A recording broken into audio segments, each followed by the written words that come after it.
Dan najprej v imenu naše ekipe tukaj na Andragoškem centru, pa v imenu vseh udeležencev, kar preko 100 se jih je nabralo tokrat. Najlepša hvala, da si se nam pridružil. Že drugič pravzaprav, kar delamo te forume EPO. In ko smo rekli, a drugič že dan, smo rekli, seveda, on je antropolog, on ve vse, karkoli mu rečeš, on bo znal o tem veliko kakovostnega povedati. In smo ne ravno stari znanci, ampak zelo dobri znanci, tako da smo res veseli, da si z nami. Naslov si dal svojemu prispevku Državljanstvo v času trajne krize. Kriza meni pomeni pravzaprav nekaj dobrega. Gonilna sila je lahko, seveda, ne? Lahko pa je tudi veliko slabega in takrat je treba ukrepati in takrat je državljanstvo seveda pomembno. Povej, kako ti kot antropolog ali pa kot oseba, ki je tudi dejaven državljan, pojmuješ državljanstvo? No, najprej mogoče o krizi. Zanimivo, da se ti zdi kriza nekaj dobrega. Ja. Mislim, da imamo ljudje različne občutke ob tem, ko slišimo besedo kriza. Tudi etimološko beseda kriza izvira iz tistega bolezenskega trenutka, ko ne vemo, a nam bo šlo na bolje ali na slabše. To je tisti prelomen trenutek pri bolezni, ko se odloča, bomo šli sem ali tja. In dejansko lahko gre na boljše, lahko gre na slabše. Tako da kriza ni vedno slaba, seveda. Tako kot je rekel Winston Churchill, treba izkoristiti in v dobrem smislu treba izkoristiti vsako krizo. In krize lahko seveda izkoristimo, ampak v krizah imajo različni ljudje različne probleme in tega se premalokrat zavedamo, da kriza za enega, tista negativna kriza, je priložnost za nekoga drugega. Tudi med krizami se vedno pojavijo zaslužkarji, dobičkarji, vojni dobičkarji, ki krizo izkoristijo za to, da je njim bolje. Tako da moramo dejansko pogledati vsakega človeka in skušati razumeti, kako on dojema krizo. Ne pa, da kar vse tlačimo v isti čoln, tako kot je pevka Madonna v času covidske krize, tam nekje na začetku, rekla, ja, saj smo vsi v istem čolnu. In to je objavila v neki banji z vrtničnimi listi, je plavala noter oziroma tako do vratu potopljena v tej banji. In ta izjava se mi ni zdela ravno primerna, zato ker Madonna je tam nekje na vrhu tiste najboljše palube, mi smo pa mogoče nekje v podpalubju in še marsikdo daleč pod nami. Tako da v krizi nismo vsi v istem čolnu in nekaterim se čolni potapljajo, drugi pa plujejo kot hidrogliser. No, zdaj pa k vprašanju o državljanstvu. Kaj je zame državljanstvo, ne? Se mi zdi, da je bilo vprašanje. Ja. Zdaj, prvo, kar mi pade na pamet, je tisti znani izrek Ludvika XIV. Sončnega kralja, ki se bo slišal zdaj zelo ošabno. Država, to sem jaz. In on je to vzel mogoče precej dobesedno, da je on sam država, ampak mi smo vsi država in državljani. In jaz mislim, da se premalokrat zavedamo, da lahko tvorno prispevamo k državljanstvu, k spremembam, ki se zgodijo v družbi. Pogosto se počutimo nebogljeni, pasivni, kot da smo pač pod pritiskom bodisi države, Evropske unije, da se ne da nič storiti, da se ne da teh predpisov spreminjati, ki nam bremenijo življenje. Ampak se da. Se lahko, vsak lahko prispeva nekaj, svoj kanček k temu, da nastaja boljša skupnost in tega se premalokrat zavedamo. Na volitve ne gremo, recimo. Jaz grem na vse volitve za nalašč, zato ker lahko. Tudi na večino referendumov, razen če so vprašanja popolnoma neumna in bi na nje morali odgovoriti strokovnjaki. Tudi kak tak referendum smo iskreno povedano imeli že tudi v naši državi. In volitve so pa nekaj, kjer lahko oddamo svoj glas in spremenimo državo na bolje ali pa na slabše, seveda. Ampak vsekakor pa lahko naredimo neko spremembo. In ne vem, zakaj ljudje te možnosti ne izkoristijo oziroma jo izkoriščajo čedalje manj. Tudi v Sloveniji, recimo, že zadnjih 30 let od razglasitve samostojne Slovenije leta 1991 in prvih volitev, ki so bile že še leta 1990, če se prav spomnim, gredo na volitve vedno manj. Na parlamentarne volitve jih gre vsakič manj. Letos je bila, oziroma lani je bila mogoče izjema, ko je šlo na volitve skoraj 70% državljanov. Čakam pa seveda, kdaj bom imel možnost tudi soodločati po napravah, ki jih imamo ves čas s sabo, recimo po telefonih, da so volitve tudi digitalne in na ta način bi mogoče tudi več mladih šlo na volitve, bi oddalo svoj glas. Tisti, ki se jim zdi za malo, da glasujemo v skrinjico, kamor vržemo list papirja. Tako. S tem si pravzaprav že načel tudi temo, o kateri bi se danes pogovarjala. Spretnosti so med seboj povezane. A ne? Če govorimo o državljanstvu, je to povezano z digitalizacijo, ker, kot si povedal, se lahko mogoče nek del populacije laže izrazi s pomočjo telefona ali kako drugače, kot pa da gre osebno tja. Ljudje smo različni, vsak ima svoj pogled, kako se izraziti, ampak ko si prej govoril o tem, zakaj pa ljudje ne. Jaz mislim, da zato, ker mogoče ne vejo, kaj sploh hočejo, kaj sploh jim prinaša neka njihova odločitev. A veš, tista opredelitev znotraj človeka je mogoče prešibka pri večini, očitno, in zaradi tega ne grejo na volitve. Ali pa zaradi tega, ker mislijo, da izbirajo med dvema slabima možnostima. Ampak kljub temu, ne razmišljati o volitvah kot o izbiri med dvema različnima sladoledoma, kateri vam je boljši oziroma kateri je slabši. Bolj se splača o tovrstnih izbirah razmišljati kot o javnem prevozu, kateri te pripelje malce bliže točki, kateri si se podal. Se ni nujno, da greš samo z enim avtobusom. Tako da dostikrat imamo v glavi, ta človek je pa edina pot v našo prihodnost. Ne, ni res. Mogoče nas bo pripeljal ta človek, ta ženska, ta moški, ta skupina ljudi, samo bližje našemu skupnemu cilju. In to je bistveno. Tako smo lahko aktivnejši državljani. To, da pa se odpovemo, ker oba smrdita, to se mi pa ne zdi primeren odgovor. Oziroma, da vsi smrdijo, ker so vsi okuženi in onesnaženi. S tem ne naredimo nič. Res je, ne izkoristimo priložnosti, da potujemo skozi te različne variante do svojega cilja, do neke uresničitve svojega potencijala. Jaz sem bila, kot veš, včeraj na Malti na eni konferenci in mi je bilo zelo zanimivo, ko je en profesor na prvo mesto postavil spretnosti. Spretnosti so zdaj tema, mega tema, spretnosti za preseganje brezupnosti, občutka brezupnosti. In se mi zdi, da je to tisti vir, iz katerega državljanstvo pridobiva na pomenu. Kaj meniš o tem? No, najprej glede spretnosti. In znanja, o tem boš kaj povedal. S temi izrazi se zadnje čase zelo veliko operira, opleta, kompetence, spretnosti, veščine. Res pa pozabljamo na znanje. In se mi zdi, da na ta način tudi ne postajamo ravno družba znanja, ko cenimo samo spretnosti. Spretnosti so seveda pomembne. Spretnost je recimo vožnja kolesa. Lahko ga znaš voziti, ampak ne veš, kako kolo deluje. Meni se zdi pa pomembno, da veš tudi, kako kolo deluje, da spretno potem se z njim nekam pelješ. Torej, oboje je važno. In spretnosti, in znanja. Torej, da vemo, kako družbeni sistemi delujejo in da se znamo z njimi nekam pripeljati. Tako da mogoče moramo tudi ta del znanja spet malce bolj poudariti. In upam, da tudi šole, recimo osnovne, srednje, ne bodo namenjene samo pridobivanju spretnosti, ampak predvsem, da bodo šole spet ali pa predvsem tisti center znanja. In seveda tudi univerza, kjer pridobimo še bolj poglobljena znanja. Tako. Mislim, da politika igra, evropska še mogoče posebej, kar veliko vlogo. Nekoč smo vsi ponavljali mantro na znanju temelječa družba, to je trajalo 10 let, zdaj pa vsi, glede na to, da je Evropsko leto spretnosti, letos pol leta, naslednje leto druga polovica, pa vsi govorimo samo še o spretnostih in res ni prav, treba je uravnoteženo obravnavati oboje.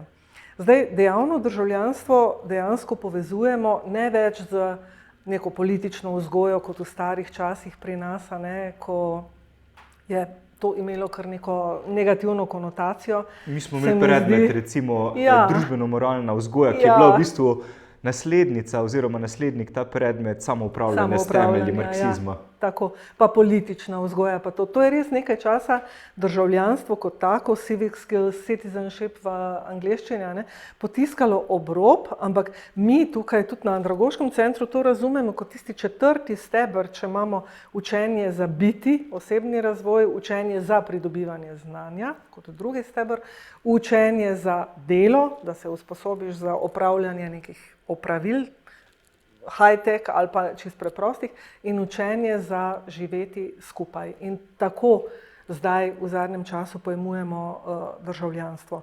In seveda aktualni izzivi poplave, če se še tega malce dotakneva, izvabijo iz nas pa vendarle neko opredelitev in zato jaz krizo pojmujem kot nekaj pozitivnega. Takrat stopimo skupaj, vsaj za nekaj časa, mogoče hitro pozabimo.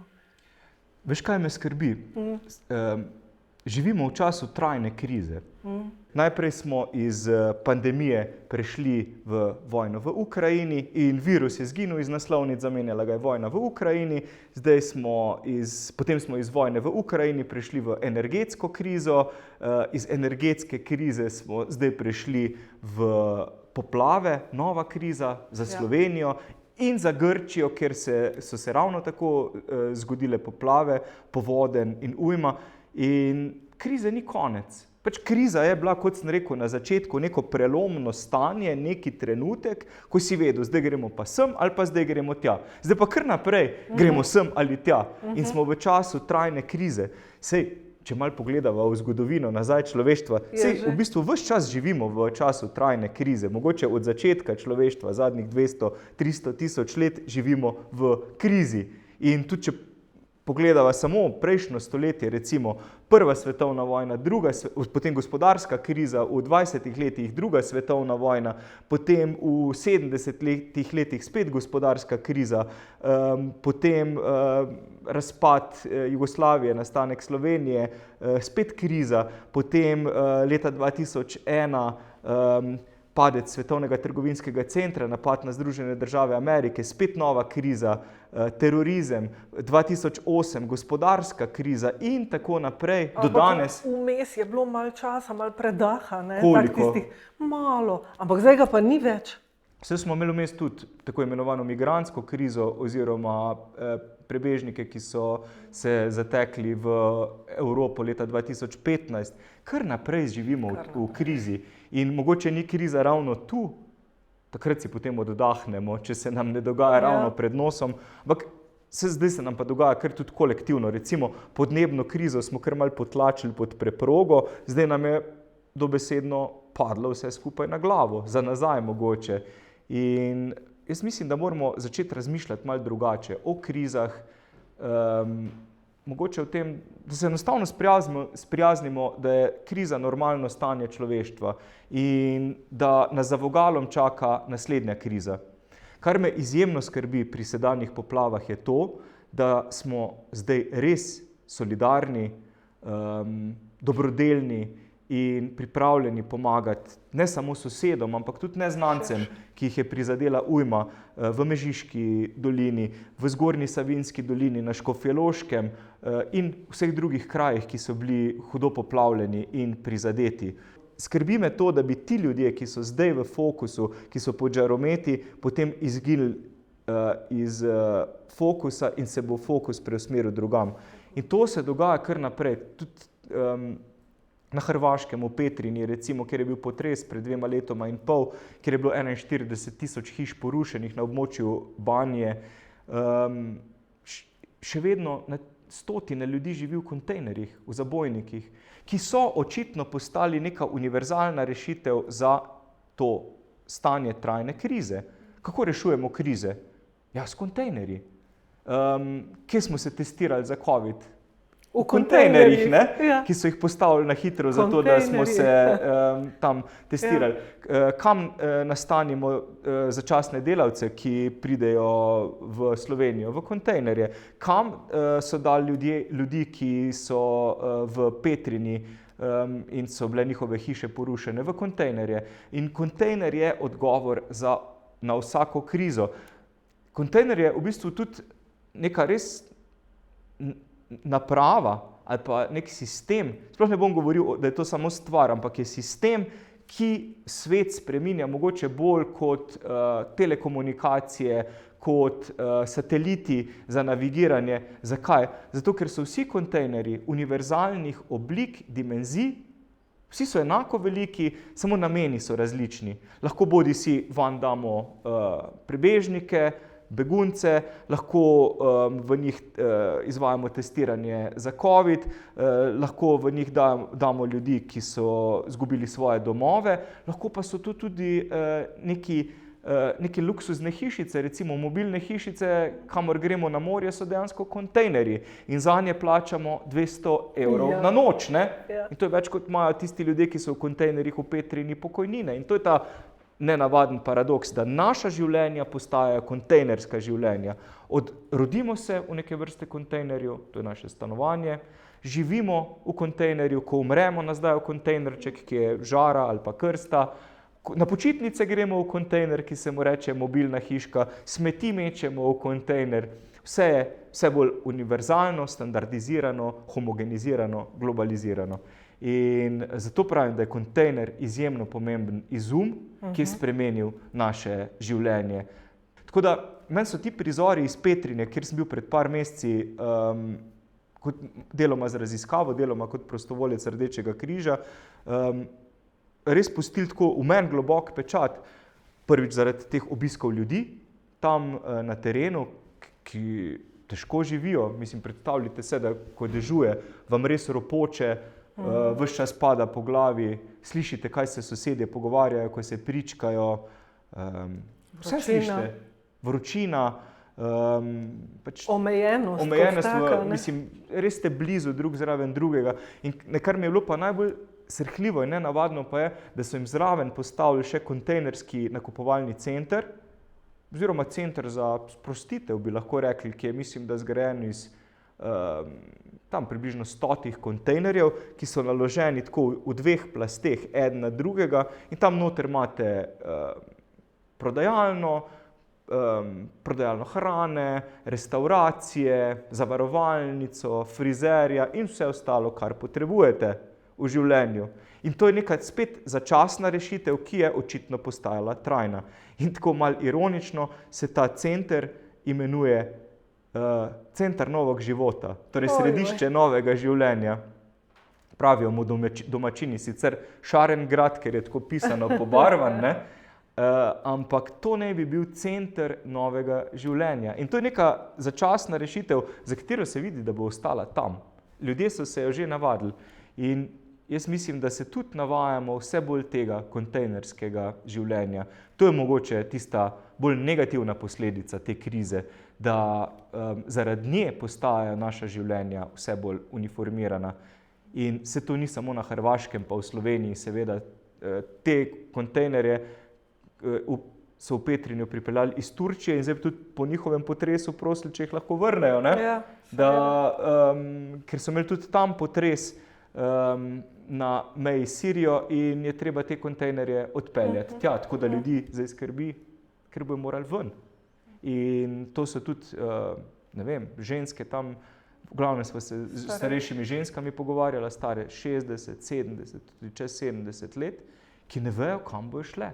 Ena od njih je šla ven iz kontejnerja in prišla potem nazaj, ker pa ni mogla živeti brez svoje skupnosti. Ljudje so pa vseeno bolj pomembni, kot samo to, da ste nekje v svojem stanovanju. Pač njej je bilo bolj pomembno, da lahko gre od sosede do sosede in se pogovarja z njimi, kot pa to, da nekje stanuje. Tako da, to je res tako, meni se zdijo te situacije res tako začaran krog in na nek način brezizhodne. In res ne bi rad, da se v Sloveniji kadarkoli zgodi kaj takega zdaj po poplavah, ne? Zato moramo iskati trajne rešitve za ljudi, ne začasne, ki postanejo trajne. Se strinjam, absolutno. In ti pripravljaš en projekt, zato si tudi šel tja in zato tudi razmišljaš o teh temah, nam lahko malo zaupaš, kakšna bo vsebina tega projekta? No, enega že izvajamo pravzaprav, začeli smo ga konec lanskega leta in sicer je naslov tega projekta Izolirani ljudje in skupnosti v Sloveniji in na Hrvaškem. In v tem projektu raziskujemo dva obraza izolacije. tega pozitivnega in negativnega, ker izolacija, tako kot kriza, nima samo enega obraza, ampak ima dva obraza. Izolacija je nekaj, česar se bojimo po eni strani, največja groza je za človeka biti sam. Hkrati pa je tisto, česar si želimo. Poleti si pa strašno želimo nekam na samo, v tisti kontejner, v mobilno hišico, na Braču recimo, kjer se odpočijemo v izolaciji. In zato smo skušali poiskati več krajev oziroma regij, destinacij, kjer so ljudje izolirani in to v pozitivnem in negativnem smislu. Tako da smo izbrali v Sloveniji recimo vas Robidišče, to je najbolj zahodna slovenska vas, kjer je živelo še tam leta 2000, se mi zdi, samo nekih 7-8 ljudi, nekaj takega. No, zdaj pa postala strašno popularna kar naenkrat. Še Miha Šalehar se je preselil tja. Potem sem ga klical pred časom, sem rekel, da bomo delali raziskavo o izoliranosti v Robidišču. Rekel, mi smo najmanj izolirana vas, mislim, tu ni izolacije, sem prihajajo ljudje iz vsega sveta, iz vse Slovenije prihajajo sem. In ker ljudje to iščejo, vse bolj iščejo izolacijo. Potem raziskujemo v Goričkem, ki je tudi primer zase. Potem raziskujemo v Drašičih, zanimivi Belokranjski vasi,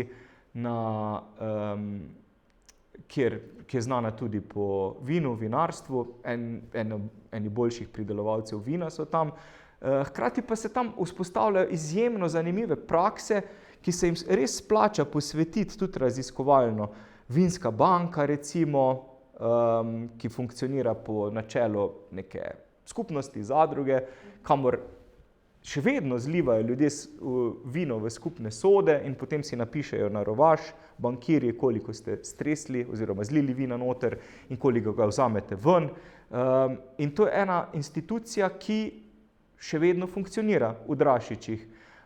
Teh vinskih bank je bilo v preteklosti cel kup po Sloveniji, več ducatov, oziroma predvsem v Beli krajini, zdaj je ostala samo še ena. Ampak se mi zdi tak zanimiv nek družbeno-ekonomski sistem in model, ki se ga splača opazovati. In take stvari nastanejo v bolj izoliranih krajih, nenavadne, ki jih lahko uporabimo tudi kot rešitve za prihodnost. Absolutno. Meni se zdi ta vinska banka model mogoče za, ne vem, energetske skupnosti, ker ljudje takoj razumejo, mislim, zelo lažje si prevedejo vino, kot pa kaj drugega, v energijo recimo, V redu, energijo bomo stočili v skupne sode, baterije, potem bomo vzeli tole ven, kolikor mi potrebujemo, kar bo viškov, bomo pa prodali, zato da skupnost funkcionira. Tako tudi deluje ta vinska banka, da viške prodajo in potem jih porabijo za to, da funkcionira skupnost, da počistijo potoke, popravijo ceste, prepleskajo gasilski dom in tako naprej. Super, odlično zveni. Pa še to sem hotel reči, mislim, to je v Sloveniji, na Hrvaškem pa smo na otoku Žirje, potem v Gorskem Kotarju, Žirje je nek res oddaljen otok, kjer živi tudi peščica ljudi, ki tvorijo svojo skupnost. Mislim, oni so sicer državljani seveda Hrvaške, hkrati pa so sami svoji. Pa sami svoji, točno to. Raziskujemo pa tudi te urbane centre, recimo v Ljubljani Rog, to je bivša tovarna, ki je potem postala Skvot, kjer so imeli mladi svoje dejavnosti, zdaj se tam pripravlja nekaj novega, ampak zanima nas ta skupnost, kam je šla, kam je zginila, kaj se dogaja z njimi in pa seveda omenjeno Petrinjo. Največkrat izrečena beseda v zadnjih minutah je bila skupnost. Skupnost je na nek način očitno naša rešitev, ampak zato moramo dozoreti, zato se moramo tudi pravzaprav opremiti, opolnomočiti, če uporabim to čudno besedo. Tako da nekaj teh spretnosti si bo treba pridobiti. A misliš, da na teoretični način ali bolj skozi življenje samo? Kako pridemo do državljanskih spretnosti?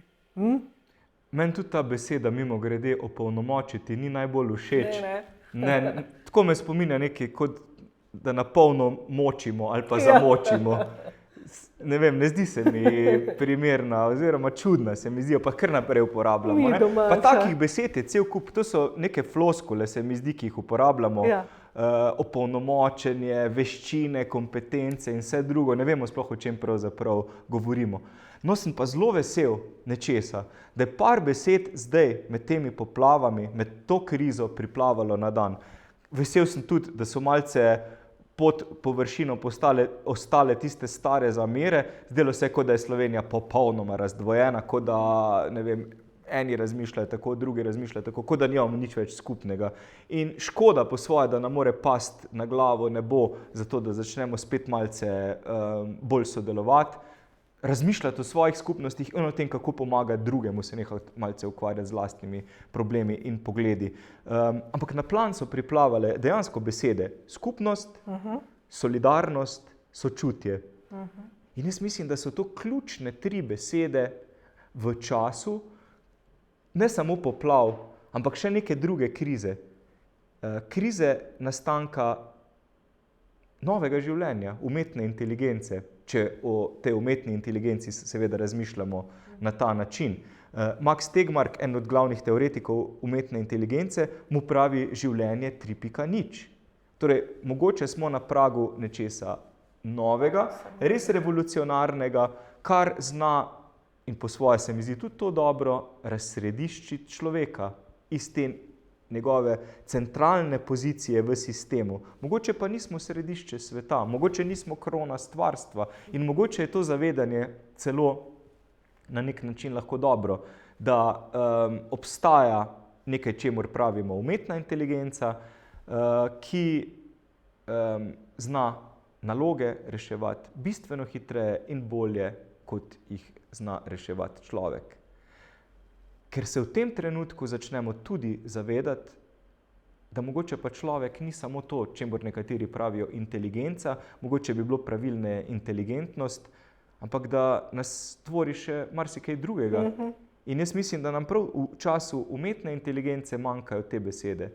Sočutje, skupnost, solidarnost, skrb za drugega, vse se začne sicer na S, ampak jaz mislim, da je to, kar nas dela ljudi. Zakaj se pogovarjamo samo o umetni inteligenci, ne pa o umetnem sočutju? A bo to, kar nastaja, to življenje 3.0 tudi sočutno? Ali bo nas imelo za svoje starše in bo sočutno do nas? In pa, če se mi vedemo tako do svojih staršev, starih staršev, kot se vedejo nekateri mladi, recimo tudi v domovih starejših, žal, zadnji primer iz Trebnjega, do starejših ljudi, kako se bo potem ta umetna inteligenca vedla do nas, če je to naš otrok?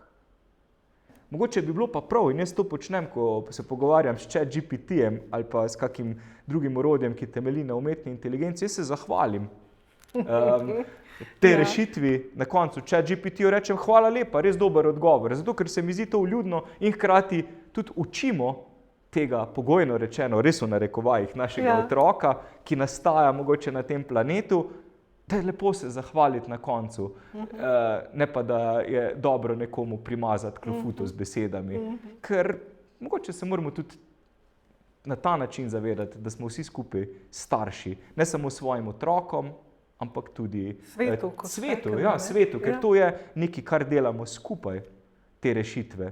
To je naš pečat, ki ga puščamo za sabo. Z vsako objavo, z vsakim sporočilom, ki ga pošljemo nekomu, je to nek vtis in odtis, ki ga pustimo. In jaz mislim, da je prav, da je tudi ne samo to, kako dobro znamo računati, pa kako spretni smo, koliko spretnosti imamo, ampak da je tudi to, da smo strpni, solidarni, sočutni, nekaj, kar ostane za nami. Tega bi si res želel.